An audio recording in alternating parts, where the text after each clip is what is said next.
this program asks the user to input a number, and this is then cast into an integer before being displayed on the screen. So if I run this, you can see it's asking me to enter a number. I type 34, and then it tells me that I typed 34. Now I want the program to do something based on what number is typed in. So I'm going to make this program so that it will tell me whether I've typed in an odd or an even number. Now if I divide a number by 2 and the remainder is 0, that means it's an even number. If the remainder is 1, it means it's an odd number. To demonstrate this, I can print a statement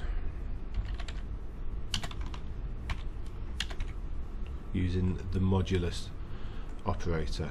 So whatever they've typed in, I'll divide it by 2 and keep the remainder. That's what this command does. So when I run it, if I type in 21, it gives me the remainder 1. I type in 22, I get the remainder 0. So what I can do is say that if num mod 2 equals 0, then the output is even, else the output is odd. Now to do this, I'm going to use a command called if. So I'm going to say if num mod 2, I'm going to use a double equals because it's a comparison operator. So if it is equivalent to 0, and then if you notice I'm using a semicolon here, so when I press enter, anything underneath it becomes indented. So if I want the code beneath to run because this statement is true, it has to be indented. So if num mod 2 equals 0, I'm going to print this is an even number. I'm going to say else, and then with the else statement, notice the else is in line with the if. They belong together. The else does not have a condition after it. So else print this is an odd number. So now when I run my program, hopefully 21, so this is an odd number.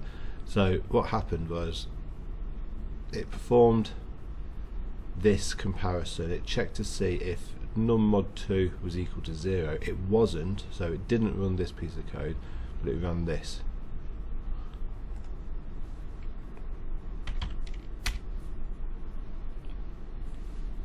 Okay.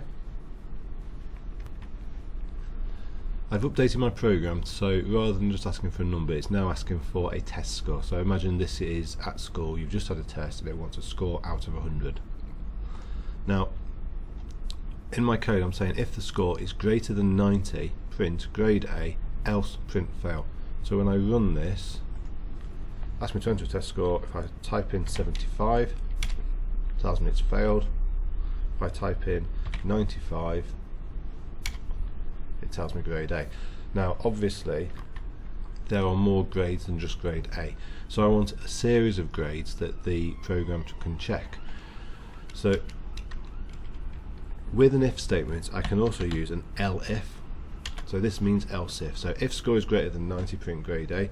Else if score is greater than 80, print grade B. So if I run this now, please enter a score. I'll type in 91, I get a grade A. If I type in 81, it's a grade B. If I type in 71, it's a fail.